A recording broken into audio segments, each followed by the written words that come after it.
વડોદરા બાદ હવે વાત છોટાઉદેપુરની કરીએ કે જ્યાં બોડેલીમાં મેરિયા નદી પરનો જે કોઝવે છે તે તૂટી ગયો છે।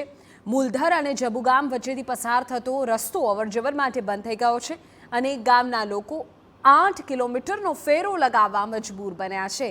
સ્થાનિકો તૂટેલા કોઝવે પર અવરજવર કરતા પણ જોવા મળ્યા। તંત્રને વારંવાર રજૂઆત છતાં પણ આ સમસ્યાનો કોઈ ઉકેલ આવ્યો નથી। પરિણામે લોકોએ તૂટેલા રસ્તા પર અવરજવર કરવી પડે છે।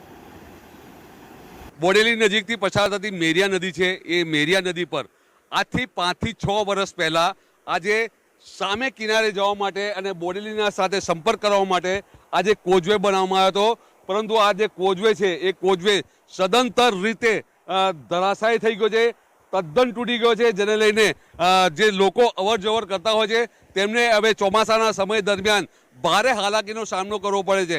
આપ જોઈ શકો છો કે સામેનો જે કિનારો છે, ચાચક છે, સિમરિયા છે, ગેડિયા છે, આવા જે ગામો છે એ ગામના લોકો આ જ રસ્તે આવતા હોય છે, પરંતુ હવે જ્યારે આ નદીની અંદર પાણી આવ્યું છે ત્યારે આ બોડેલીનો સીધો સંપર્ક તૂટી ગયો છે અને સામે કિનારેથી બોડેલી જો આવવું હોય તો તેમને 8 થી 10 કિલોમીટરનો ફેરાવો લગાવવો પડતો હોય છે। લોકોને પડતી હાલાકીને લઈને તંત્રમાં વારંવારની રજૂઆતો કરી છે, પરંતુ તંત્રના બહેરા કાન સુધી તેમની વાત પહોંચતી નથી, જેને લઈને આ જે વિસ્તારના લોકોને ભારે હાલાકીનો સામનો કરવો પડે છે।